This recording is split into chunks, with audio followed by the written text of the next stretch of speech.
우리 엄마 이번에 유산으로 500억을 물려받았대. 일단 우리 명의로 돌려놓자. 그래, 그렇게 하자. 알았어. 이 채널을 구독하시면 인생 사연을 계속 들으실 수 있습니다. 새벽 5시. 나는 오늘도 알람보다 먼저 눈을 떴다. 몸이 기억하는 시간이었다. 40년간 반복한 시간. 이불을 걷고 일어서는데 무릎이 뚝 소리를 냈다. 요즘은 일어날 때마다 어디선가 소리가 났다. 무릎, 허리, 손목. 내 몸은 낡은 문짝처럼 삐걱거렸다. 주방으로 가는 복도는 어둠 속에서도 훤했다. 눈 감고도 걸을 수 있었다.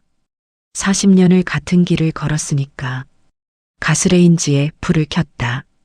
파란 불꽃이 냄비 밑을 핥았다. 미역을 물에 불리고 다시마 육수를 우려내고 소고기를 참기름에 볶았다. 지글지글 미역국 끓는 냄새가 주방을 채웠다. 이 냄새도 40년째였다. 남편 생일, 아들 생일, 딸 생일, 그리고 내 생일. 오늘이 내 생일이라는 걸 나만 기억하고 있었다. 냉장고에서 어제 미리 재워둔 갈비를 꺼냈다. 손가락 마디마디가 휘어져 있었다. 예전엔 곧았는데 언제부턴가 마늘을 까고 김장을 하고 설거지를 하면서 조금씩 구부러졌다. 이 손으로 밥을 몇 그릇이나 했을까? 3만 끼는 넘었을 것이다. 계산해보니 어지러웠다. 갈비찜을 압력솥에 넣고 뚜껑을 닫았다. 치, 익. 김이 새어나오기 시작했다. 나는 식탁에 앉아 그 소리를 들었다. 좋아하는 사람 없었다. 갈비찜. 남편도 아들도 딸도 별로 안 좋아했다. 그런데 왜 만들었냐면 나는 좋아했습니다. 65년 만에 내 생일에 내가 좋아하는 걸 해먹고 싶었다. 7시쯤 남편이 일어났다. 아, 뭔 냄새야, 이렇게? 남편은 인상을 찌푸리며 거실로 나왔다. 머리는 반쯤 벗겨지고 배는 불룩 나온 70대 노인. 45년을 함께 살았지만 요즘은 낯설었다. 아니, 원래부터 낯선 사람이었는지도 몰랐다. 미역국이랑 갈비찜 했어요. 나는 담담하게 말했다. 남편은 식탁 위를 한번 쳐다보더니 고개를 끄덕였다. 아, 오늘 무슨 날이었어? 심장이 철렁했다. 하지만 이미 예상한 반응이었다. 생일이에요. 제 생일. 아, 그래? 미안. 깜빡했네. 그래도 아침은 못 먹겠어. 오늘 친구들이랑 골프 약속 있어서 일찍 나가야 돼. 남편은 방으로 들어가 골프웨어로 갈아입었다. 현관에서 신발을 신으며 한마디 던졌다. 저녁 때 들어올게. 생일 축하해. 쿵. 문이 닫혔다.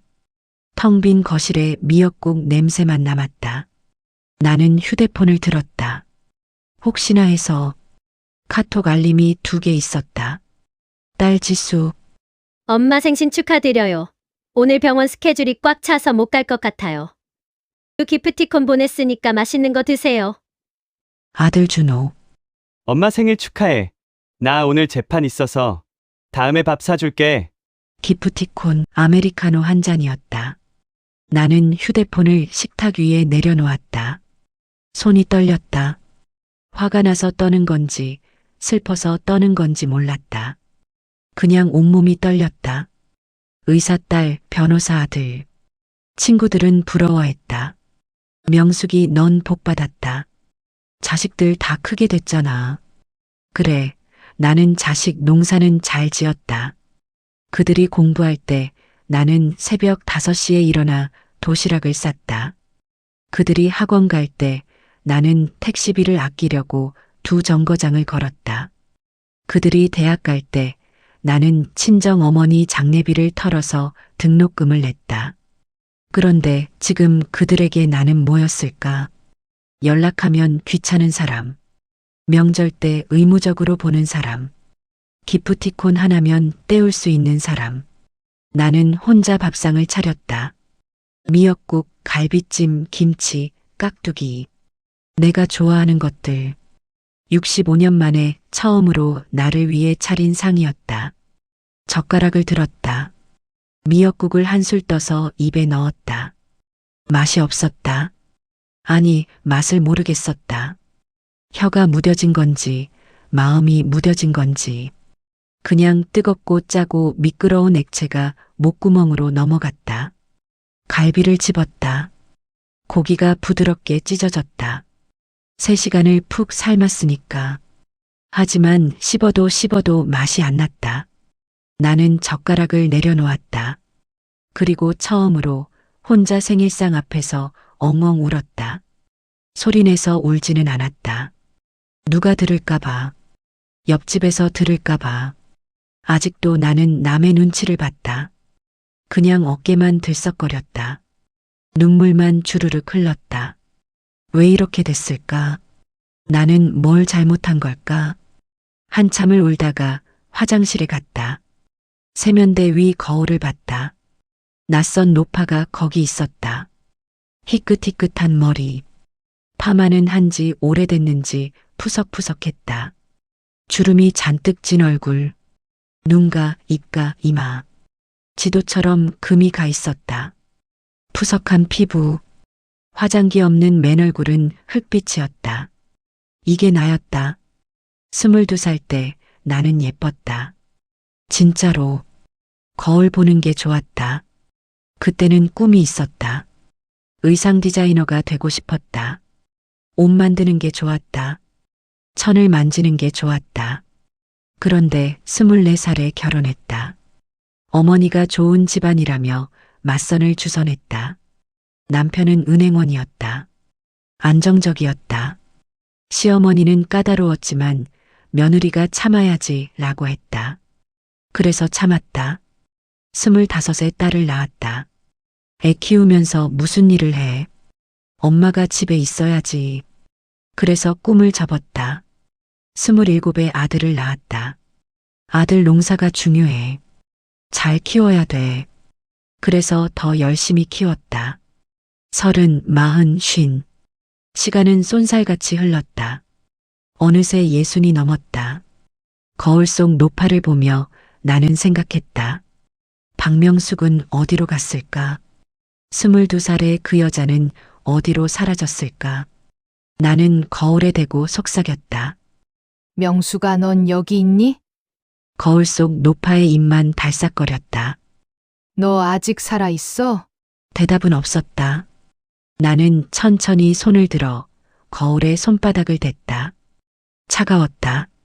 거울 속의 손도 똑같이 움직였다. 휘어진 손가락, 거친 손등, 핏줄이 울긋불긋 튀어나온 손. 이 손으로 40년간 뭘 했더라. 밥을 하고, 빨래를 하고, 청소를 하고, 설거지를 하고, 시어머니 수발을 들고, 아이들 뒷바라지를 하고.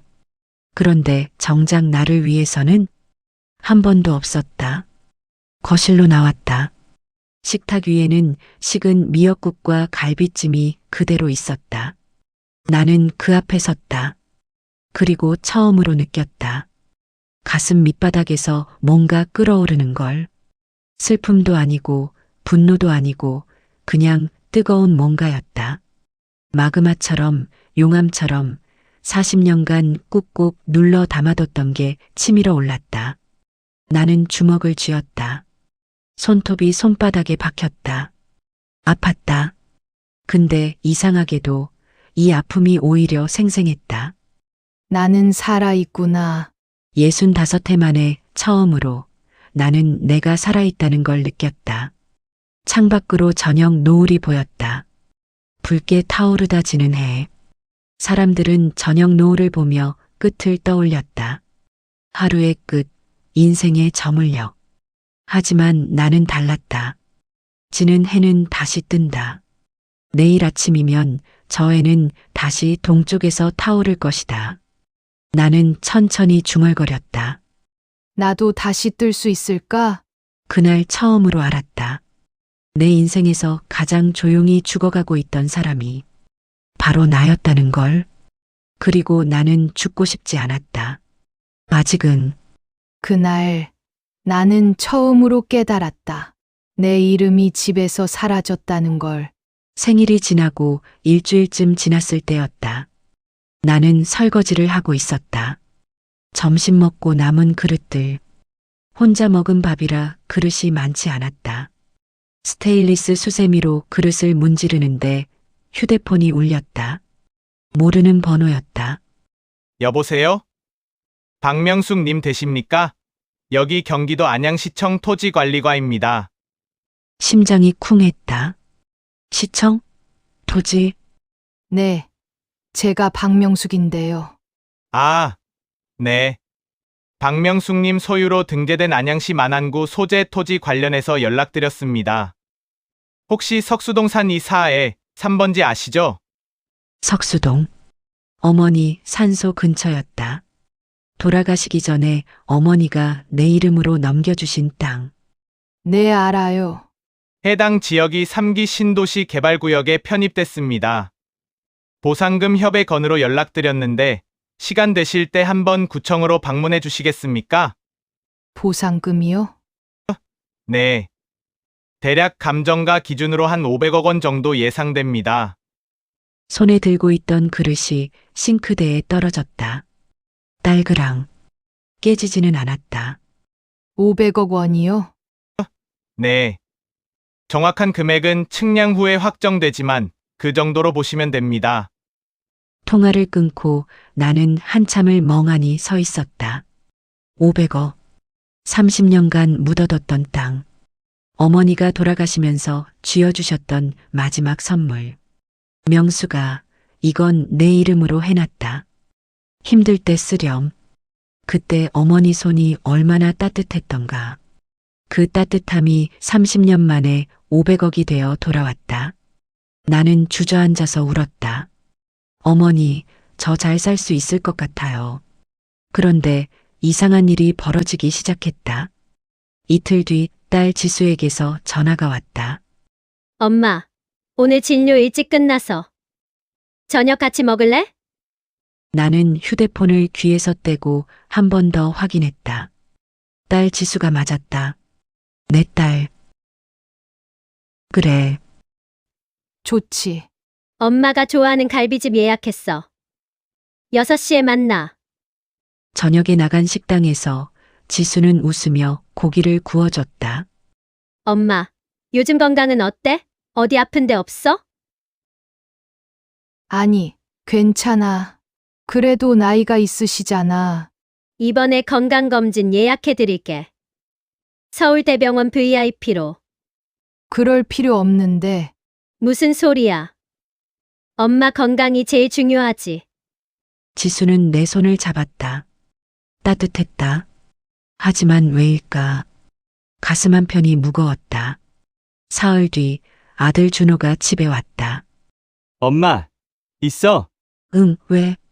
준호는 서류 가방을 들고 거실로 들어왔다. 양복 입은 모습이 번듯했다. 내가 키운 아들. 변호사 아들. 엄마, 요즘 재테크해. 무슨 재테크? 노후 준비 중요하잖아. 내가 좀 알아봤는데 엄마 명의로 된 자산들 정리하면 세금도 절약하고 좋을 것 같아서. 준호는 테이블 위에 서류를 펼쳤다. 뭔가 복잡한 숫자들이 가득했다. 이게 뭔데? 재산관리 위임장이야. 엄마가 서명만 하시면 내가 알아서 효율적으로 운용해드릴게. 나는 괜찮은데. 엄마, 요즘 사기꾼들 얼마나 많은데 혼자서 관리하시면 위험해. 준호의 눈빛이 날카로웠다. 변호사의 눈빛. 나는 서류를 밀어냈다. 아직은 내가 할 수 있어. 에이, 그래도. 준호야, 엄마 아직 정신 멀쩡해. 준호는 입술을 깨물더니 서류를 다시 집어넣었다. 알았어. 생각해봐. 닷새 뒤 남편이 명품 가방을 사왔다. 여보, 이거. 검은색 가죽 가방. 금색 로고가 박혀 있었다. 루이베통인가 샤넬인가. 나는 명품에 관심이 없어서 잘 몰랐다. 이게 뭐예요? 당신 줄 선물이야. 요즘 그거 유행이라며. 45년 결혼 생활에서 남편이 내게 가방을 사준 건 처음이었다. 갑자기 왜요? 당신 고생 많았잖아. 그동안 내가 무심했던 것 같아서. 남편은 어색하게 웃었다. 나는 가방을 받아들고 무게를 느꼈다. 무거웠다. 진짜 가죽이라서 그런가? 아니면 이 가방에 담긴 의도가 무거운 건가? 그날 밤이었다. 나는 잠이 안 와서 침대에 누워 있었다. 시계를 보니 밤 11시. 목이 말랐다. 물 한 잔 마시려고 일어났다. 주방으로 가는데 거실에서 소리가 들렸다. 지수와 준호의 목소리였다. 둘이 언제 왔지? 나는 잠들어 있던 줄 알았나 보다. 나는 주방 문 앞에서 멈췄다. 오빠, 엄마한테 서류 받았어? 아니, 아직. 엄마가 안 하신대. 에이, 왜?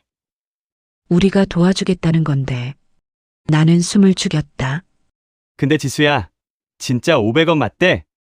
응, 내가 구청에 전화해봤어. 확실해. 미쳤다.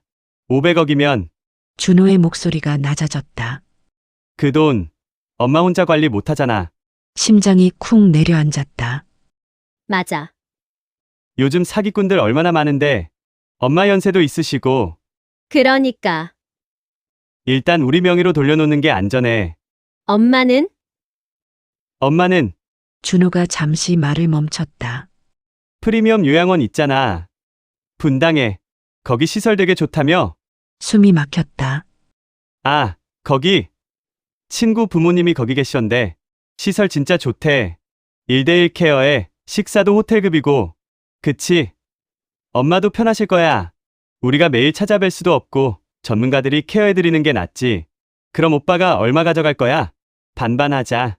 25억씩. 엄마 몫으로 한 5억 정도 떼서 요양원비랑 용돈 드리고 5억이면 충분하지 뭐. 그래. 우리도 각자 집 갈아타고 여유 좀 생기고. 엄마한테는 뭐라고 하지? 응, 엄마 안전 위해서라고 하면 되지. 실제로 그런 거잖아. 그래. 효도하는 거지 뭐.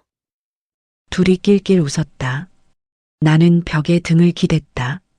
다리에 힘이 풀렸다. 손에 들고 있던 유리컵이 바닥에 떨어졌다. 짤그랑. 산산이 깨졌다. 뭐야? 엄마 깨셨나? 나는 주방 불을 켰다. 지수와 준호가 황급히 거실에서 나왔다. 엄마, 괜찮아. 유리컵 깨졌네. 조심해, 엄마. 다칠라.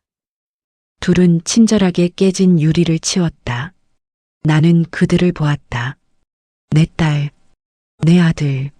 내가 10개월 뱃속에 품고 젖을 먹이고 밤새 열째며 대학 보내고 결혼시킨 내 자식들. 그들이 지금 나를 요양원에 보내려 하고 있었다. 엄마, 물 마시려고 일어나셨어? 내가 갖다 드릴게. 지수가 새 컵에 물을 따라줬다.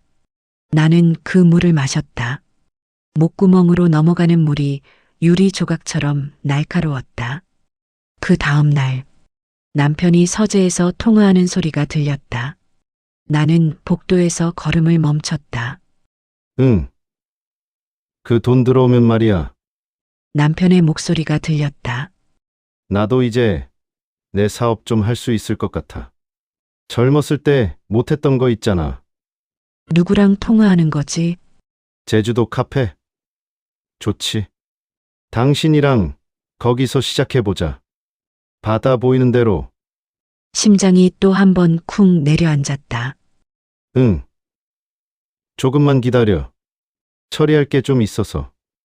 그러고 나면 우리 둘이 완전히 새 출발하는 거야. 남편은 웃고 있었다. 45년간 한 번도 내게 해주지 않았던 그런 다정한 목소리로. 사랑해. 나도. 통화가 끊어졌다. 나는 그 자리에 서서 벽을 짚었다. 벽이 차갑게 식어 있었다. 아니, 내가 차갑게 식어 있었다. 마이너스 마이너스 마이너스. 그날 밤 나는 침대에 누워 천장을 바라봤다. 어둠 속에서 천장이 보이지 않았다. 그냥 검은 구멍만 보였다. 40년. 나는 이 남자와 45년을 살았다. 이 남자의 밥을 하고 빨래를 하고 아이를 낳아주고 시어머니를 모셨다. 그런데 이 남자는 지금 다른 여자와 제주도로 가려 하고 있었다. 내 돈으로. 자식들은 나를 요양원에 보내려 하고 있었다. 내 돈을 나눠 가지려고. 나는 눈을 감았다. 눈물이 나올 줄 알았는데 나오지 않았다. 그냥 텅 비어 있었다. 가슴이 텅 비어서 바람이 휙휙 지나갔다. 다음 날 아침, 나는 거울 앞에 섰다. 65살 노파가 거기 있었다. 하지만 어제와는 달랐다. 눈빛이 달랐다. 나는 천천히 입을 열었다.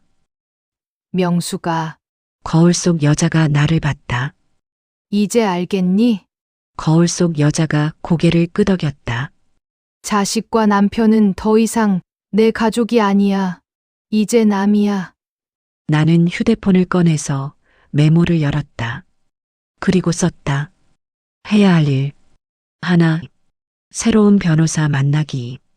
둘, 통장 정리하기. 셋, 이혼 서류 준비. 넷, 따로 살 집 알아보기. 손가락이 떨렸다. 하지만 멈추지 않았다. 그날 알았다. 자식과 남편은 더 이상 사랑이 아니라 남일 뿐만 아니라 남보다 못한 사이라는 것을. 그리고 나도 이제 내가 평생 고생한 것에 대해 보상받을 때가 됐다는 것을. 비가 내렸다. 새벽부터 억수같이 쏟아지는 비. 창밖을 보니 하늘이 회색 천으로 덮인 것 같았다. 나는 옷장에서 검은색 바람막이를 꺼내 입었다. 10년은 된 옷이었다. 소매가 해지고 지퍼가 뻑뻑했지만 오늘은 이게 맞는 것 같았다. 어머니 산소에 가야 했다. 남편은 골프 갔고 아이들은 연락도 없었다. 집은 텅 비어 있었다. 아니, 나만 있으니까 텅 빈 거였다. 현관문을 열고 나섰다. 빗줄기가 얼굴을 때렸다. 차가웠다. 우산을 펼쳤지만 바람에 금방 뒤집혔다. 그냥 접어서 들고 걸었다. 어차피 젖을 거였다. 버스 정류장까지 10분을 걸었다. 옷이 흠뻑 젖었다. 무거웠다. 바람막이가 물을 머금어서 어깨가 처졌다. 버스를 타고 또 버스를 갈아타고 마지막엔 택시를 탔다. 어디까지 가세요? 만안구 석수동 공원묘지요. 기사가 백미러로 나를 힐끗 봤다. 혼자 묘지 가는 늙은 여자. 이상해 보였을 것이다. 날씨가 이런데 산소 가세요? 네. 위험하던데요. 산사태 주의보 떴어요. 괜찮아요. 기사는 더 말하지 않았다. 묘지 입구에서 내렸다. 택시비를 내고 우산도 없이 걸었다. 흘길이 질척거렸다. 운동화가 진흙탕에 빠졌다 나왔다 반복했다. 한 발 한 발 걷는데 다리가 무거웠다. 빗소리만 들렸다. 차아, 차아. 세상이 물에 잠기는 것 같았다.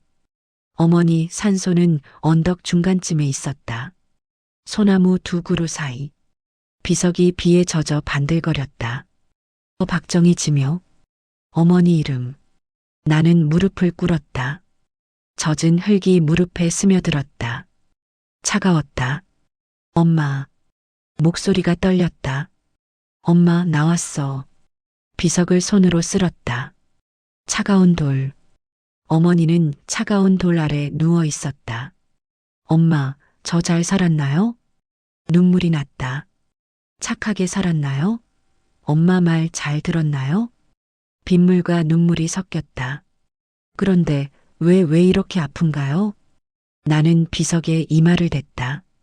엄마가 주신 땅이 돈이 됐어요. 500억이래요. 근데 목이 메었다. 근데 그 돈 때문에 내 자식들이 날 요양원에 보내려 해요. 비석이 차가웠다. 어머니 손처럼 따뜻하지 않았다. 남편은 다른 여자랑 제주도 간대요. 내 돈으로요. 가슴이 찢어지는 것 같았다. 엄마 나 뭘 잘못한 거예요? 내가 뭘 잘못했어요? 대답은 없었다. 빗소리만 들렸다. 나 이렇게 살다 죽어야 돼요? 나는 울었다. 소리내서 울었다. 산에 아무도 없었다. 빗소리가 내 울음소리를 삼켰다. 싫어요, 엄마. 나 이렇게는 못 죽어요. 온몸이 떨렸다. 추워서인지 슬퍼서인지 몰랐다. 나도 한 번만 박명숙으로 살고 싶어요. 그렇게 한참을 울었다. 얼마나 울었을까? 갑자기 어지러웠다. 하늘이 빙글빙글 돌았다. 몸이 앞으로 쓰러졌다. 흙냄새가 났다. 젖은 흙냄새. 그리고 모든 게 깜깜해졌다. 아주머니! 아주머니! 누군가 나를 흔들었다. 정신 차리세요! 아주머니! 남자 목소리였다. 나는 눈을 떴다. 흐릿했다. 빗방울이 얼굴에 떨어졌다. 괜찮으세요? 얼굴이 보였다. 70대쯤 되어 보이는 남자. 흰머리, 주름진 얼굴. 하지만 눈빛은 또렷했다. 누구? 제가 산책하다가 쓰러지신 거 봤어요. 일어날 수 있겠어요? 남자가 내 팔을 잡았다. 힘이 있었다. 나를 일으켜 세웠다. 병원 가셔야겠어요. 제 차가 저기 있습니다. 괜찮아요. 아닙니다. 얼굴이 새하얘요. 남자는 나를 부축해서 주차장까지 데려갔다. 검은색 제네시스. 깨끗한 차였다. 병원까지 가는 동안 나는 정신이 흐릿했다. 남자가 가끔 말을 걸었다. 가족분께 연락 드릴까요? 나는 고개를 저었다. 괜찮아요. 혼자 사세요. 아니요. 가족 있어요. 그럼 연락을. 하지 마세요. 남자는 더 묻지 않았다. 응급실에 도착했다. 의사가 나를 진찰했다.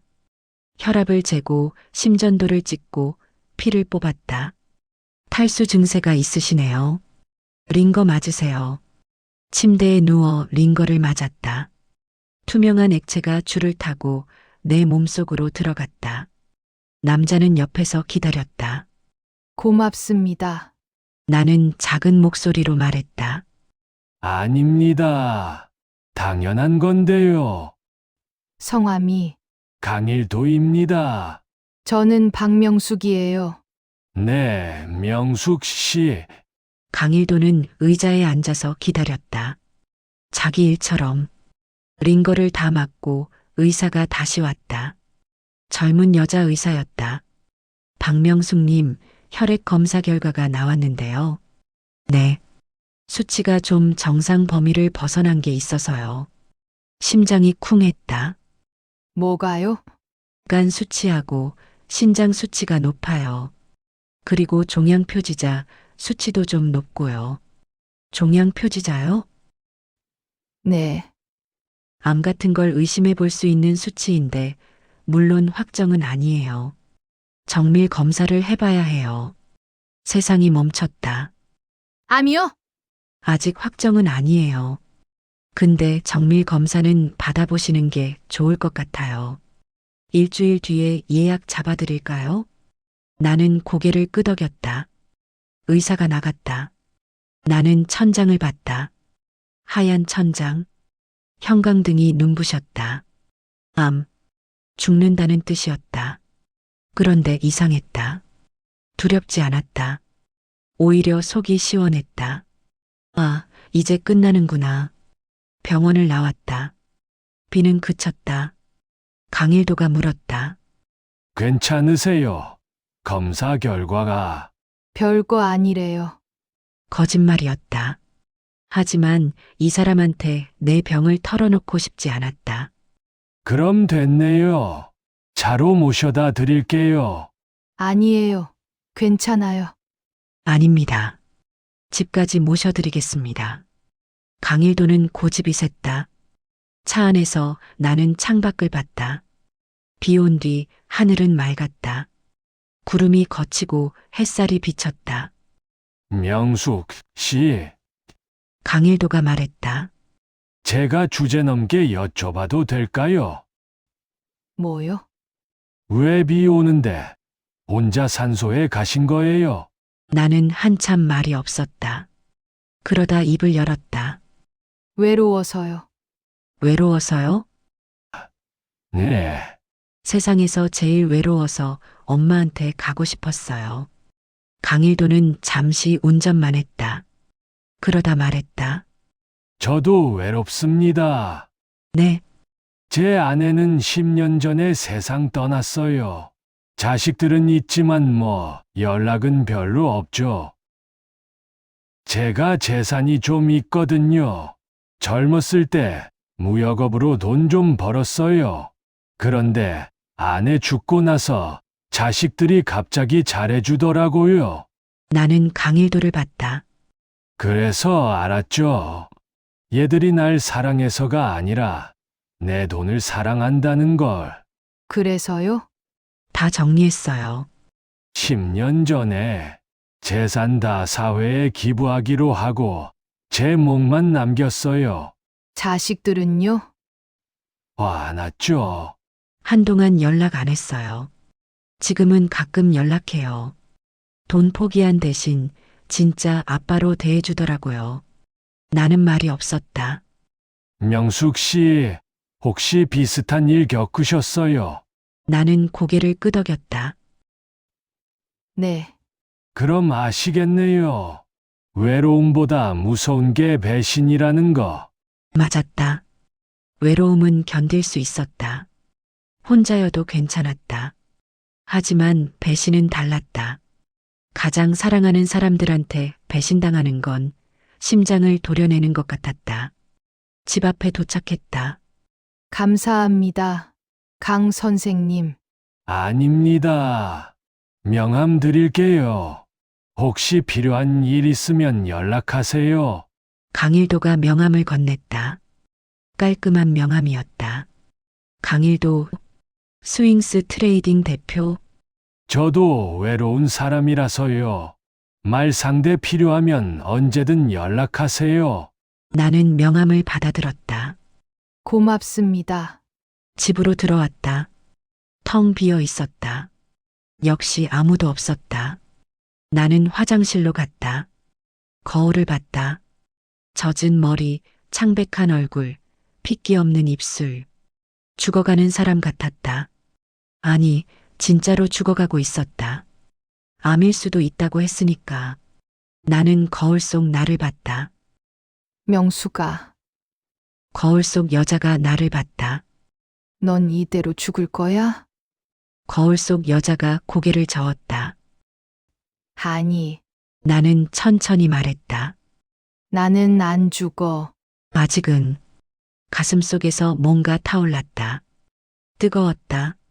죽는다고 해도 박명숙으로 살다가 죽을 거야. 나는 가위를 꺼냈다. 그리고 거울 앞에 섰다. 긴 머리를 한 움큼 쥐었다. 40년간 길러온 머리. 파마하고 염색하고 묶고 틀어올리고 남들 눈에 보기 좋게 관리해온 머리. 싹둑. 가위로 잘랐다. 머리카락이 바닥에 떨어졌다. 싹둑 싹둑. 계속 잘랐다. 귀 밑까지, 턱선까지 짧게 짧게. 거울 속에서 다른 사람이 나타났다. 쇼컷 머리의 여자. 낯설었지만 새로웠다. 안녕, 나는 거울 속 여자에게 말했다. 박명숙. 만나서 반가워. 다음 날 새벽. 나는 큰 캐리어를 꺼냈다. 옷을 쌌다. 많이는 안 가져갔다. 필요한 것만. 통장, 신분증, 옷 몇 벌. 식탁 위에 쪽지를 남겼다. 걱정 마세요. 저는 제 인생을 살러 갑니다. 명수. 현관문을 열었다. 새벽 공기가 차갑고 맑았다. 나는 캐리어를 끌고 걸었다. 뒤돌아보지 않았다. 45년을 산 집이었지만 미련은 없었다. 아니, 미련보다 더 큰 게 있었다. 자유. 나는 죽기로 한 게 아니었다. 다시 태어나기로 한 거였다. 한남동 펜트하우스. 처음 이 집을 봤을 때 나는 숨이 멎었다. 전면이 통유리였다. 한강이 보였다. 다리가 보였다. 밤이면 불빛이 반짝였다. 낮이면 햇살이 물 위에서 춤을 췄다. 이 집으로 할게요. 부동산 중개인이 놀란 얼굴로 나를 봤다. 바로요? 다른 집도 보시오.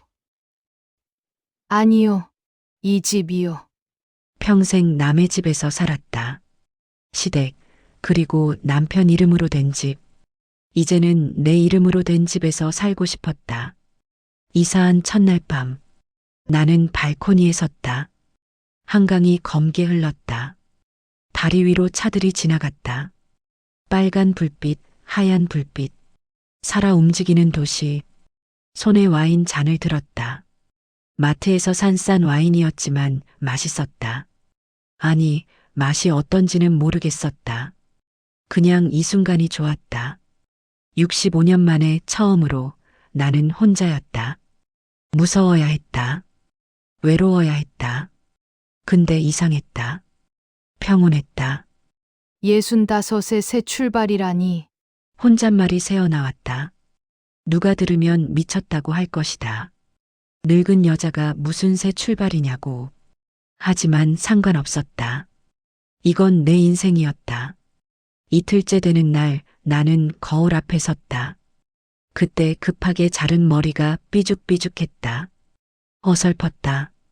미용실 가야겠다. 강남 청담동의 한 헤어샵을 찾았다. 인터넷에서 본 곳이었다. 유명하다고 했다. 들어가니 젊은 사람들 뿐이었다. 20대, 30대. 나만 예순이었다. 어서 오세요. 디자이너가 나를 의자에 앉혔다. 어떻게 해드릴까요? 짧게요. 쇼컷으로. 어머, 쇼컷이요? 관리가 힘든데. 괜찮아요. 짧게 해주세요. 세련되게. 디자이너는 내 머리를 만지작거리며 고민했다. 그럼 프렌치 쇼컷 어때요? 요즘 유행인데 어머님 얼굴에 잘 어울릴 것 같아요. 좋아요. 가위질이 시작됐다. 싹둑, 싹둑. 머리카락이 떨어졌다. 거울을 보니 낯선 여자가 나타났다. 짧은 머리, 뚜렷한 턱선, 또렷한 눈빛. 와, 완전 달라지셨어요. 진짜 멋있으세요. 디자이너가 신기한 듯 말했다. 염색도 하실래요? 은발로 하면 더 시크할 것 같은데. 은발이요? 네. 요즘 시니어 분들 사이에서 유행이에요. 자연스럽게 나이 드는 게 멋있다고. 나는 고개를 끄덕였다. 해봐요. 염색까지 끝나고 거울을 보니 완전히 다른 사람이었다. 은색 쇼컷 머리의 여자. 65살 여자. 그런데 왜일까? 지금이 제일 예쁘다고 느껴졌다. 집으로 돌아오는 길에 나는 옷가게에 들렀다. 백화점 명품 매장이었다. 한 번도 들어가 본 적 없었다. 어서 오세요. 점원이 친절하게 맞았다. 나를 위아래로 훑어보는 눈빛이 느껴졌지만 신경 쓰지 않았다. 트렌치 코트 보려고요. 네. 이쪽으로 오세요. 베이지색 트렌치 코트를 입어봤다. 거울 속에 세련된 여자가 보였다. 잘 어울리세요. 점원이 웃었다. 진심인 것 같았다. 나는 그 코트를 샀다. 200만 원이었다. 평생 이런 비싼 옷은 사본 적 없었다. 남편 정장 사느라, 아이들 옷 사느라 내 옷은 시장에서 싸게 샀었다. 하지만 이제는 달랐다. 이 돈은 내 돈이었다. 일주일 뒤 나는 라틴 댄스 학원을 찾았다. 강남 한복판의 댄스 스튜디오. 유리창 너머로 춤추는 사람들이 보였다. 안녕하세요. 등록하려고요. 젊은 여자 직원이 나를 봤다. 놀란 표정이었다. 아, 내 연세가 어떻게 되세요? 65이요. 아, 저희가 보통 젊은 분들이 많으셔서. 괜찮아요. 할 수 있어요. 직원은 망설이다 등록을 받아줬다. 첫 수업 날 스튜디오에 들어가니 다들 나를 봤다. 20대, 30대 젊은 사람들. 나만 예순이었다. 강사가 음악을 틀었다. 둥, 둥, 따따따. 살사 리듬이었다. 자, 기본 스텝부터 해볼게요. 하나, 둘, 셋. 처음엔 발이 꼬였다. 리듬을 못 맞췄다. 하지만 계속하다 보니 몸이 기억했다. 오래전 20살 때 친구들이랑 나이트클럽 갔던 기억. 음악에 맞춰 흔들던 몸. 그때의 나로 돌아가는 것 같았다. 어머, 어머님! 리듬감 좋으신데요? 강사가 놀란 얼굴로 말했다. 나는 웃었다. 땀이 흘렀다. 숨이 찼다. 무릎이 아팠다. 하지만 살아있다는 느낌이 들었다. 40년 만에 처음으로 내 몸이 내 것이라고 느껴졌다. 한 달이 지났다. 나는 매일 춤을 췄다. 살사, 탱고, 차차차. 몸이 달라졌다. 군살이 빠졌다. 자세가 달라졌다. 걸음걸이가 달라졌다. 거울을 보면 65살 여자가 아니라 춤추는 여자가 보였다. 어느 날 프랑스 요리 클래스에도 등록했다. 강남의 한 쿠킹 스튜디오. 오늘은 코코뱅을 만들어 볼 거예요. 닭고기를 레드와인에 조리는 프랑스 전통 요리죠. 셰프가 설명했다. 나는 닭고기를 손질했다. 40년간 닭을 다뤄봤지만 이렇게 정성스럽게 다뤄본 적은 없었다. 양파를 썰고 버섯을 손질하고 레드와인을 부었다. 와, 손놀림이 정말 좋으시네요. 오래 하셨어요? 셰프가 물었다. 40년 했어요. 찌개만. 셰프가 웃었다. 40년이면 대가십니다. 그 손맛이 여기서도 느껴져요. 완성된 코코뱅을 맛봤다. 버터의 고소함, 와인의 깊이, 허브의 향. 맛있었다. 아니, 맛이 느껴졌다. 생일날 먹었던 미역국은 맛이 안 느껴졌는데 지금은 느껴졌다. 혀가 살아난 것 같았다. 아니, 나 자체가 살아난 것 같았다. 2달째 되던 날, 댄스학원 친구가 말했다. 언니, 인스타 하세요? 인스타요? 인스타그램. SNS요. 언니 춤추는 거 진짜 멋있어요. 올리면 대박 날 것 같은데. 난 그런 거 잘 몰라요. 제가 도와드릴게요. 간단해요. 그렇게 시작한 인스타그램. 아이디는 GOLDENMYUNGSOKU로 지었다. 첫 번째 게시물은 댄스 영상이었다. 탱고를 추는 나. 은발 쇼컷, 검은 드레스, 빨간 립스틱. 댓글이 달렸다. 와, 멋있어요. 나이가 숫자에 불과하다는 걸 보여주시네요.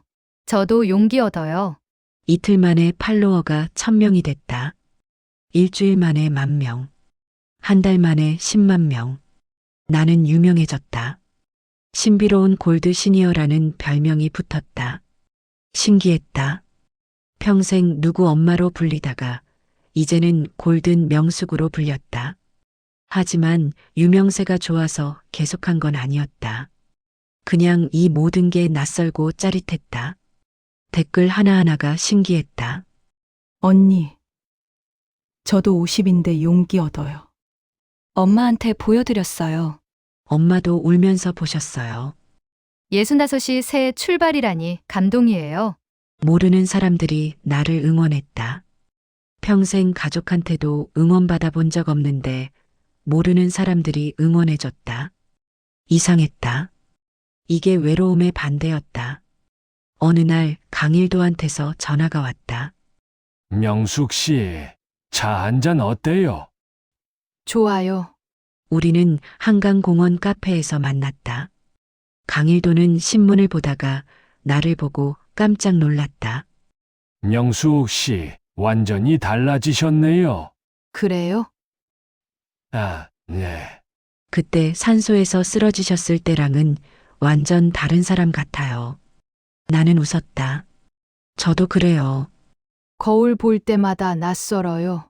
좋은 의미로요. 네. 좋은 의미로요. 우리는 커피를 마셨다. 강일도가 물었다. 가족들은 뭐라고 하던가요? 연락 안 해요. 안 하세요? 아, 네. 제가 사라졌거든요. 강일도가 눈을 크게 떴다. 사라지셨다고요? 네. 집 나왔어요. 쪽지만 남기고. 대단하시네요. 아니에요. 그냥 살고 싶었어요. 제가 강일도는 고개를 끄덕였다. 명숙 씨, 정말 멋있습니다. 고마워요. 근데 건강검진 결과는요? 아, 그거요. 나는 잠시 말을 멈췄다. 사실 재검사를 받았다. 일주일 전에 결과가 나왔다. 오진이었다. 암이 아니었다. 간 수치 높았던 건 탈수 때문이었고 종양 표지자는 염증 때문에 일시적으로 올라갔던 거였다. 의사가 말했다. 건강하십니다. 앞으로 20년은 더 사실 수 있어요. 그 말을 듣는 순간 나는 울었다. 기뻐서가 아니었다. 조금 아쉬워서였다. 죽는다고 생각했을 때 나는 자유로웠다. 아무것도 두렵지 않았다. 살아야 한다고 생각하니까 다시 무서워졌다. 하지만 이내 생각을 바꿨다. 좋아. 20년이면 충분해. 제대로 살아보자. 괜찮았어요. 건강하대요. 나는 강일도에게 웃으며 말했다. 다행이네요. 정말 다행입니다. 강일도도 웃었다. 3달이 지났다. 나는 완전히 다른 사람이 됐다. 은발 쇼컷, 트렌치 코트, 명품 가방, 빨간 립스틱, 라틴 댄스를 추고 프랑스 요리를 하고 SNS에 글을 올렸다.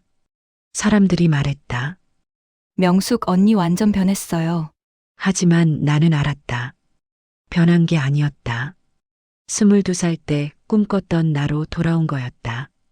의상 디자이너는 못 됐지만 옷을 멋지게 입는 나, 춤을 좋아했던 나, 요리를 사랑했던 나, 박명숙으로 사는 나. 어느 날 밤 나는 발코니에 섰다. 한강이 반짝였다. 불빛들이 물 위에서 춤췄다. 핸드폰을 봤다. 가족들한테서 부재중 전화가 20통 넘게 와 있었다.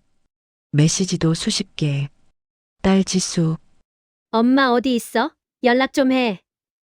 엄마, 걱정돼. 제발 연락해줘. 엄마, 우리 만나서 얘기 좀 하자. 아들 준호, 엄마, 어디 계세요? 집에 빨리 오세요. 엄마 SNS 봤어요. 엄마 맞아요. 엄마, 연락 주세요. 남편, 여보, 집에 와. 얘기 좀 하자. 나는 핸드폰을 내려놓았다. 아직은 아니었다. 아직은 만날 때가 아니었다. 만나려면 제대로 만나야 했다. 당당하게. 거울 앞에 섰다. 은발 쇼컷의 여자가 거기 있었다. 65살. 하지만 어느 때보다 빛났다. 나는 거울 속 나에게 말했다. 명수가 준비됐니? 거울 속 여자가 고개를 끄덕였다. 이제 그들을 만날 시간이야. 사람들은 내가 변했다고 했다. 아니다. 나는 이제야 나로 돌아왔을 뿐이다. 초대장은 내가 직접 만들었다.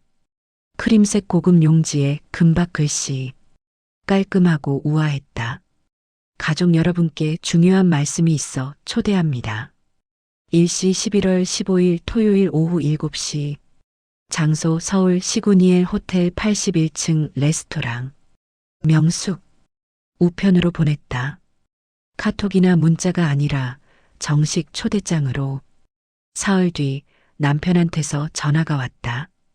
여보, 이게 뭐야? 초대장, 보셨군요. 어디 있어? 3달째 집에 안 들어오고, 연락도 안 되고, 그날 뵙겠습니다. 여보, 나는 전화를 끊었다. 지수한테서도 전화가 왔다. 엄마. 엄마 맞아? 어디 있어? 토요일에 만나자. 엄마, 우리 걱정했다고 SNS에서 봤어. 엄마 지금 뭐 하는 거야? 걱정 마. 건강해. 토요일에 보자. 나는 전화를 끊었다. 준호한테서도 메시지가 왔다. 엄마, 무슨 일이에요? 왜 이러세요? 답장하지 않았다. 토요일 오후 6시. 나는 한남동 집에서 준비를 시작했다. 샤엘 트위드 재킷, 검은색의 금색 단추, 무릎까지 오는 스커트, 에르맹스 버킨백, 연한 베이지색, 진주 귀걸이, 다이아몬드 반지. 메이크업은 전문가를 불렀다. 오늘 중요한 자리세요? 네. 아주 중요한 자리요. 어떻게 해드릴까요? 우아하게요. 하지만 강하게. 메이크업 아티스트가 웃었다. 알겠습니다. 베이스, 컨실러, 아이섀도우, 아이라인. 그리고 마지막으로 립스틱. 진한 레드. 거울을 봤다. 낯선 여자가 거기 있었다. 아니, 낯설지 않았다. 진짜 박명숙이 거기 있었다. 시그닝엘 호텔 로비. 샹들리에가 반짝였다. 대리석 바닥이 매끄러웠다. 직원이 인사했다. 예약하셨나요? 네. 박명숙이요. 아, 네. 81층 레스토랑이시죠? 안내해 드리겠습니다. 엘리베이터를 탔다. 숫자가 올라갔다. 10층, 20층, 50층, 81층. 문이 열렸다. 레스토랑이 보였다. 통유리 너머로 서울 야경이 펼쳐졌다. 이쪽입니다. 직원이 안내했다. 테이블이 보였다. 그들이 앉아 있었다. 남편, 딸 지수, 아들 준호. 세 사람 모두 긴장한 얼굴이었다. 나는 천천히 걸었다. 하이힐 소리가 딸깍딸깍 울렸다. 세 사람이 나를 봤다. 순간 시간이 멈췄다. 지수의 입이 떡 벌어졌다. 준호의 눈이 커졌다. 남편은 컵을 들다 말고 굳어버렸다. 저 사람이. 지수가 중얼거렸다. 엄마 맞아? 준호가 말을 더듬었다. 나는 테이블 앞에 섰다. 오랜만이야. 목소리는 차분했다. 남편이 황급히 일어났다. 여보, 그게 그 옷은. 앉으세요. 나는 상석에 앉았다. 세 사람은 멍하니 나를 바라봤다. 엄마 진짜 엄마야? 지수가 물었다. 응. 내 엄마 맞아. 근데 왜 이렇게 완전 다른 사람 같아? 앉아. 다들 앉아요. 세 사람이 어색하게 앉았다. 웨이터가 다가왔다. 주문 도와드릴까요? 샴페인 한 병 주세요. 돔 페리뇽으로요. 알겠습니다. 웨이터가 물러갔다. 침묵이 흘렀다. 준호가 먼저 입을 열었다. 엄마, 그동안 어디 계셨어요? 연락도 안 되고. 잘 지냈어. 아주 잘. 근데 왜 집을 나가신 거예요?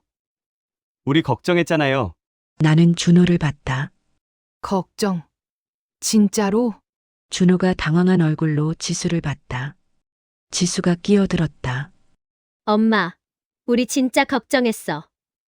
갑자기 사라지시면 어떡해? 걱정이면 연락 좀 하지 그랬어. 내 생일 때 그건 엄마, 우리도 바빴잖아. 바빴지. 알아. 너희 바쁜 거. 샴페인이 도착했다. 웨이터가 코르크를 땄다. 펑 소리가 났다. 샴페인을 따라줬다. 황금빛 액체가 잔에 부글부글 거품을 냈다. 나는 잔을 들었다. 건배할까요? 뭐료? 재회를 위하여. 나는 샴페인을 홀짝였다. 차가웠다. 목구멍으로 넘어가면서 톡톡 터졌다. 세 사람은 잔을 들지 않았다. 나는 가방을 열었다. 서류 봉투 3개를 꺼내 테이블 위에 놓았다. 뭐야, 이게? 남편이 물었다. 열어보세요. 남편이 첫 번째 봉투를 열었다. 사진들이 쏟아졌다. 호텔 앞에서 젊은 여자와 껴안고 있는 남편. 카페에서 손잡고 있는 남편. 차 안에서 키스하는 남편. 남편의 얼굴이 새하얗게 질렸다. 이건 제주도 카페요. 좋죠. 근데 그 여자랑 가시는 거 맞죠? 여보. 이건 오해야. 그냥 친구. 친구요? 나는 두 번째 서류를 꺼냈다. 통화 기록이었다. 2024년 9월 3일 오후 3시 22분. 통화 시간 17분 35초. 사랑해, 나도. 이것도 친구한테 하는 말이에요. 남편은 입을 다물었다. 호텔 영수증도 있어요. 지난 1년간 23번. 롯데호텔, 신라호텔, 워커힐 다 내 생활비로 가신 거죠? 남편이 손을 떨었다. 지수와 준호는 아무 말도 못했다. 나는 두 번째 봉투를 지수 앞에 놓았다. 열어봐. 엄마, 열어보라고. 지수가 떨리는 손으로 봉투를 열었다. 녹취록이었다. 지수가 글을 읽었다. 얼굴이 점점 창백해졌다. 오빠. 엄마 혼자 그 돈 관리 못 하잖아. 맞아. 일단 우리 명의로 돌려놓는 게 안전해. 엄마는 좋은 요양원에 모시자. 이게 언제? 지수의 목소리가 떨렸다. 너희가 내 집 거실에서 나눈 대화야. 그날 밤 11시. 나는 주방에서 다 들었어. 준호가 변명했다. 엄마, 그건 진짜 엄마 걱정해서. 걱정. 나는 차갑게 웃었다. 500억 걱정하는 거 아니고. 아니에요, 엄마. 진짜로. 닥쳐. 목소리가 낮아졌다. 너희가 나를 요양원에 보내려 한 건 걱정해서가 아니야. 돈 때문이지. 엄마. 250억씩 나눠 가지려고 했지? 나한테는 5억만 주고. 지수가 울기 시작했다. 엄마. 미안해. 우리가 정말 잘못했어. 미안. 나는 지수를 봤다. 미안하다는 말로 되는 줄 아니? 나는 세 번째 봉투를 꺼냈다. 이게 뭔지 알아? 아무도 대답하지 않았다. 이혼 서류예요. 남편이 벌떡 일어났다. 여보! 그건 너무... 앉으세요. 목소리가 차가웠다. 남편이 주저앉았다. 45년 살았어요.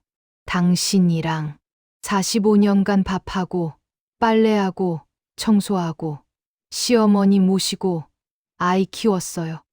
남편은 고개를 숙였다. 근데 당신은 뭐 했어요? 바람 피우고 내 돈으로 젊은 여자랑 놀고. 여보. 정말 미안해. 내가 정신이 나갔었어. 다시는... 됐어요. 나는 서류를 밀었다. 여기 도장 찍으세요. 위자료는 5천만 원 드릴게요. 많죠? 당신이 내게 준 게 뭔데? 여보. 재산 분할 청구는 포기하세요. 변호사가 다 확인했어요. 그 돈은 내 친정 부모님이 내게 주신 거니까 당신 몫은 없어요. 남편은 아무 말도 못했다. 나는 지수와 준호를 봤다. 너희도 들어. 두 사람은 고개를 들지 못했다. 상속은 없어. 엄마! 준호가 소리쳤다. 우린 엄마 자식이에요. 법적으로. 법적으로? 나는 준호를 봤다. 넌 변호사면서 모르니? 유류분만 주면 돼. 그것도 소송 걸면 주고, 안 걸면 안 줘도 돼. 엄마, 그렇게까지. 그렇게까지? 나는 샴페인을 한 모금 더 마셨다. 너희가 나를 요양원에 쳐넣으려 했을 때는 괜찮았어?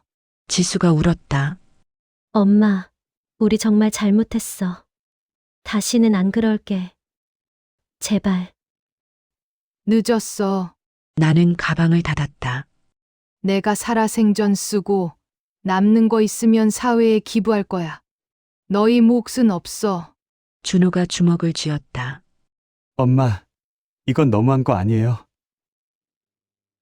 우리가 엄마 위해서 얼마나... 위에서 나는 웃었다. 너희가 나 위해서 뭘 했는데? 의사 만들고 변호사 만든 게 나였어.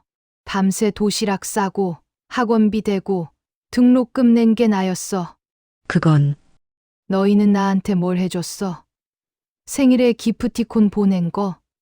아니면 요양원 알아본 거? 준호는 입을 다물었다. 나는 천천히 일어났다. 세 사람이 나를 올려다봤다. 눈물 범벅인 지수, 주먹 쥔 준호, 고개 숙인 남편, 가족이었다. 45년을 함께 산 사람들이었다. 하지만 이제는 남이었다. 잘 사세요. 나는 가방을 들었다. 엄마, 지수가 소리쳤다. 나는 뒤돌아보지 않았다. 여보, 제발. 남편이 의자를 끌며 일어섰다. 나는 걸었다. 하이힐 소리가 딸깍딸깍 울렸다. 레스토랑 바닥이 매끄러웠다. 대리석이 반짝였다. 나는 레드카펫을 걷는 것처럼 걸었다. 우아하게, 당당하게. 뒤에서 울음소리가 들렸다. 상관없었다. 나는 내 인생을 되찾았다. 레스토랑 입구에서 멈췄다. 뒤돌아보지 않고 말했다. 안녕히 계세요. 이제 전 제 인생을 살 겁니다. 그리고 나갔다. 문이 닫혔다. 엘리베이터를 탔다. 81층에서 1층까지. 숫자가 내려갔다. 거울에 비친 내 얼굴을 봤다. 눈물이 날 줄 알았는데 나오지 않았다. 대신 미소가 지어졌다. 후련했다. 45년간 쌓여있던 게 다 빠져나간 것 같았다. 1층에 도착했다. 문이 열렸다. 로비가 보였다. 나는 천천히 걸었다. 정문으로 나갔다. 밖에는 강일도가 기다리고 있었다. 차 옆에 서서 미소 짓고 있었다. 어떠셨어요? 후련해요. 처음으로요. 강일도가 차 문을 열어줬다. 멋있으셨습니다. 나는 차에 탔다. 창밖으로 시그니엘 호텔이 보였다. 81층 어딘가에서 그들은 아직 앉아 있을 것이다. 당황하고 울고 후회하고 있을 것이다. 하지만 그건 이제 내일이 아니었다. 나는 창밖을 봤다. 서울의 밤이 반짝였다. 복수는 소리 지르는 게 아니었다. 조용히 내 인생을 되찾는 것이었다. 파리의 아침은 고요했다. 몽마르트 언덕 중턱의 작은 카페. 테라스 좌석에 앉아 카페오레를 마셨다. 따뜻했다. 우유 거품이 입술에 묻었다. 에펠탑이 보였다. 아침 햇살을 받아 금빛으로 빛났다. 30살 때 한번 와보고 싶었다. 40살 때도 50살 때도. 하지만 기회는 없었다. 아니, 기회는 있었는데 나를 위해 쓸 용기가 없었다. 66이 되어서야 처음으로 왔다. 늦었을까? 아니었다. 지금이 딱 맞는 때였다. 옆 테이블에는 강일도가 앉아 있었다. 크루아상을 먹으며 신문을 읽고 있었다. 가끔 나를 보며 미소 지었다. 우리는 연인이 아니었다. 친구였다. 동료였다. 인생의 후반부를 함께 걷는 동행이었다. 그걸로 충분했다. 이어폰을 꼈다. 휴대폰에서 오디오북을 틀었다. 사연 보관함 채널이었다. 요즘 자주 듣는 채널이었다. 60살 이후의 삶은 결코 늦지 않았습니다. 나레이터의 목소리가 차분하게 흘렀다. 오히려 이제야 시작입니다. 당신이 당신으로 살 수 있는 시간. 귀에 꽂히는 말이었다. 1년 전만 해도 이 말이 믿기지 않았다. 65에 무슨 시작이냐고, 이미 다 끝난 인생인데 무슨 희망이냐고 생각했었다. 하지만 지금은 알았다. 끝난 게 아니었다. 시작이었다. 나는 오디오북을 멈추고 가방에서 공책을 꺼냈다. 일기장이었다. 만년 전부터 쓰기 시작한 일기. 매일은 아니었지만 중요한 날엔 꼭 썼다. 새 페이지를 펼쳤다. 펜을 들었다. 2025년 5월 3일 파리. 오늘은 내 66번째 생일이다.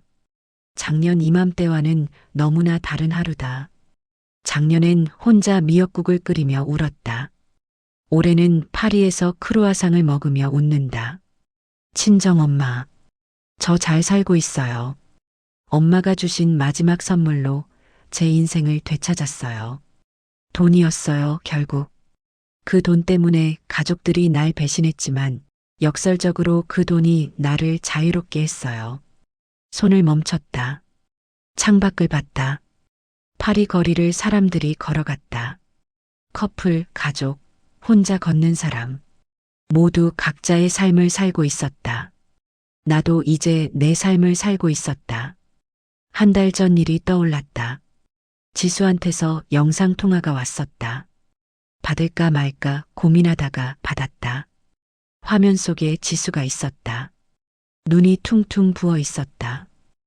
엄마, 목소리가 떨렸다. 응. 나 지수야. 들어줄래? 나는 아무 말 하지 않았다. 지수가 울기 시작했다. 엄마, 나 정말 잘못했어. 몇 달 동안 생각했어. 매일 생각했어. 내가 얼마나 이기적이었는지, 엄마가 나를 키우느라 얼마나 힘들었을지, 지수는 계속 울었다. 의사 되느라 공부만 했어. 결혼하고 바쁘다는 핑계로 엄마를 외면했어. 엄마 생일도 잊어버리고 기프티콘만 보냈어. 나는 듣고 있었다. 엄마, 돈 필요 없어. 진짜로 그냥 가끔 만나줄 수 있어? 엄마로서가 아니라 딸로서. 처음부터 다시 시작하고 싶어. 눈물이 날 것 같았다. 하지만 참았다. 지수야, 응, 엄마. 미안해. 엄마도. 지수가 고개를 들었다. 엄마가? 응, 너희한테 너무 많은 걸 바랐나 봐. 효도를, 사랑을, 관심을. 그게 너희 짐이 됐을 거야. 아니야, 엄마. 그건 근데 지수야, 엄마도 이제 내 삶을 살고 싶어. 너희 엄마로서가 아니라 박명숙으로. 지수가 고개를 끄덕였다. 알아. 이해해. 가끔 연락할게. 천천히. 서두르지 말고. 응, 엄마? 고마워. 통화를 끊었다. 완전히 용서한 건 아니었다. 상처는 여전히 아팠다. 하지만 문은 조금 열어뒀다. 언젠가 시간이 지나면 다시 만날 수도 있을 것 같았다. 일기장에 다시 펜을 댔다. 자식들에게는 미안하지만 이제는 내가 먼저다. 40년간 남 먼저 살았으니까 이제 20년은 나를 먼저 살 거다. 65에 시작한 인생 2막. 사람들은 늦었다고 했다. 하지만 나는 안다. 이건 늦은 게 아니라 너무 오래 참았던 게 폭발한 거라는 걸. 일주일 전 나는 서울로 잠깐 돌아갔었다. 여성회관 대강당에서 강연이 있었다. 60대 다시 피는 인생이라는 제목으로 500명 정원이 다 찼다. 60대, 70대 여성들로 가득했다. 나는 무대에 올랐다. 조명이 눈부셨다. 마이크를 잡았다. 안녕하세요. 저는 박명숙입니다. 목소리가 울렸다. 40년간 누군가의 엄마, 누군가의 아내로 살았던 한 여자입니다. 객석이 조용했다. 1년 전만 해도 저는 죽고 싶었습니다. 누군가 숨쉬는 소리가 들렸다. 65 생일날 혼자 미역국을 먹으며 생각했어요. 내 인생은 이게 다인가? 이대로 끝나는 건가? 나는 객석을 봤다. 모두 나를 보고 있었다. 눈빛이 또렷했다. 근데 알았어요. 끝난 게 아니라는 걸. 너무 오래 참았을 뿐이라는 걸. 박수가 터져 나왔다. 여러분, 나는 천천히 말했다. 예수는 끝이 아닙니다. 60년간 참아온 우리가 드디어 터뜨릴 수 있는 시작입니다. 한 여자가 손을 들었다. 저도 할 수 있을까요? 이 나이에 제가 했다면 누구나 할 수 있습니다. 나는 웃었다. 중요한 건 나이가 아니에요. 용기예요. 나를 위해 살겠다는 용기. 우레 같은 박수가 쏟아졌다. 강연이 끝나고 많은 분들이 다가왔다. 용기 얻었어요. 저도 시작해 볼게요. 고맙습니다. 나는 그들의 손을 잡았다. 따뜻했다. 나는 혼자가 아니었다. 파리 카페로 돌아왔다. 일기장 마지막 페이지에 썼다. 오늘 66생일. 에펠탑 아래에서 쓰는 일기. 엄마, 아빠, 딸이 잘 살고 있어요. 늦었지만 행복해요. 나를 사랑하는 법을 배웠어요. 나를 먼저 챙기는 법을 배웠어요. 나로 사는 게 이렇게 좋은 줄 몰랐어요. 65은 끝이 아니었어요. 시작이었어요. 그리고 이제 알아요. 인생의 황금기는 20대가 아니라 내가 나로 살기로 결심한 바로 지금이라는 걸. 일기장을 덮었다. 강일도가 물었다. 다 쓰셨어요? 응, 뭐라고 쓰셨어요? 비밀. 나는 웃었다. 강일도도 웃었다. 산책 갈까요? 좋아. 우리는 자리에서 일어났다. 생강을 따라 걸었다. 강물이 잔잔하게 흘렀다. 햇살이 물 위에서 반짝였다. 사람들이 걸었다. 연인들, 가족들, 혼자 걷는 사람들. 나도 걸었다. 66살. 사람들은 늙었다고 했다. 하지만 나는 알았다. 나이는 숫자일 뿐이라는 걸. 중요한 건 내가 어떻게 사느냐였다. 강일도가 물었다. 명숙 씨, 다음엔 어디 갈까요? 글쎄요. 이탈리아, 좋죠. 로마, 베네치아, 피렌체. 좋아요. 우리는 웃으며 걸었다. 다리 위에서 멈췄다. 생강이 내려다 보였다. 나는 난간에 팔을 기대고 물을 봤다. 1년 전 생각이 났다. 죽고 싶었던 나. 소외되고 외롭고 배신당한 나. 하지만 지금은 달랐다. 자유롭고 당당하고 행복한 나. 명숙 씨, 일도가 불렀다. 응, 행복하세요? 나는 고개를 끄덕였다. 응. 아주 다행이네요. 고마워요. 강 선생님, 그날 비 속에서 절 구해 주셔서. 아니에요. 오히려 제가 고마워요. 명숙 씨 덕분에 저도 용기 얻었어요. 우리는 웃었다. 바람이 불었다. 머리카락이 날렸다. 나는 눈을 감았다. 바람이 얼굴을 스쳤다. 따뜻했다. 그날 밤 호텔 방에 돌아와서 창밖을 봤다. 에펠탑이 불을 밝혔다. 황금빛으로 빛났다. 휴대폰을 들었다. SNS에 사진 한 장을 올렸다. 에펠탑 앞에 선 나. 은발 쇼컷, 빨간 코트, 미소 짓는 얼굴. 캡션을 썼다. 66세, 파리. 인생의 봄은 지금 시작됐습니다. 당신도 늦지 않았어요. 업로드를 눌렀다. 댓글이 달렸다. 멋있어요. 용기 얻어요. 저도 시작해 볼게요. 나는 미소 지었다. 그리고 불을 껐다. 침대에 누웠다. 어둠 속에서 생각했다. 나는 이제 누군가의 엄마가 아니었다. 누군가의 아내도 아니었다. 오늘을 살아가는 박명숙이었다. 그리고 내 인생의 봄은 지금 시작됐다. 나는 늦은 게 아니라 너무 오래 참았을 뿐이었다.